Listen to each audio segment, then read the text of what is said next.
influencers o mainstream media? Sino ba ang mas dapat na paniwalaan ng publiko? Yan ang mainit na pinagdebatihan sa Manindigan kagabi. Para bigyan ng mukha ang balita, Mobile Journal, Arles de los Santos.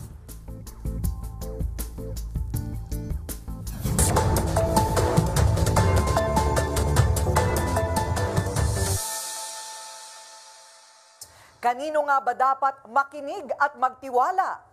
Paano ba natin matutukoy ang totoo sa hindi? At bilang Pilipino, anong ambag mo laban sa fake news? Ayan ang mainit na diskusyon sa pagitan ng ilang kinatuwa ng mainstream media at social media influencers sa Manindigan.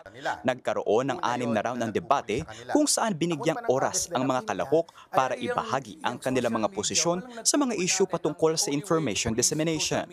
Sa unang round pa lang, naging maanghang na ang pahayag ni Vergel Santos, editor at trustee ng Center for Media Freedom and Responsibility, patungkol sa kawalan ng subok na sistema ng paglabas ng impormasyon na galing sa social media influencers. Ang impormasyon, balita, opinyon na galing sa social media ay hindi dumaan sa isang subok na sistema ng pagsusuri.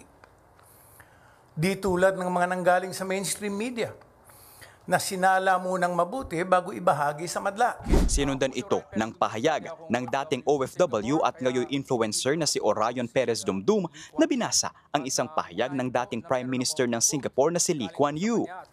A wildly partisan press helped Filipino politicians to flood the marketplace of ideas with junk and confused and befuddled the people so that they could not see what their vital interests were in a developing country. May pahaging din agad si UP Associate Professor Danilo Araw sa mga umano'y nagpapakalat ng pekeng balita. Masarap kaya ang ulam ng mga nagpapakalat ng maling impormasyon, lalo na sa social media?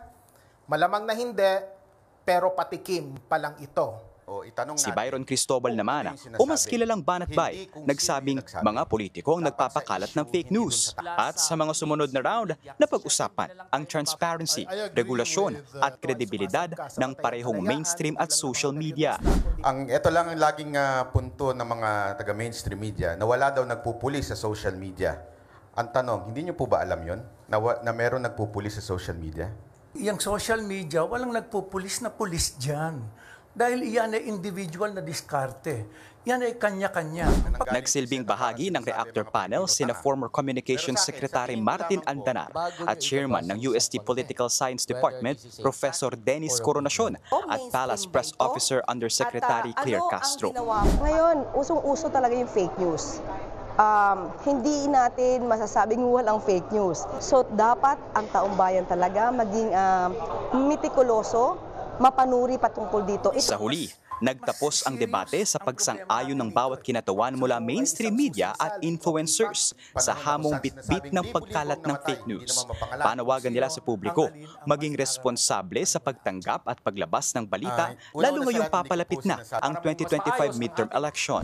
Mapapanood ang full episode ng Manindigan sa official Facebook at YouTube pages ng 1PH, 1 News at News 5. Mobile Journal, Arles de los Santos, hatid ang mukha ng balita.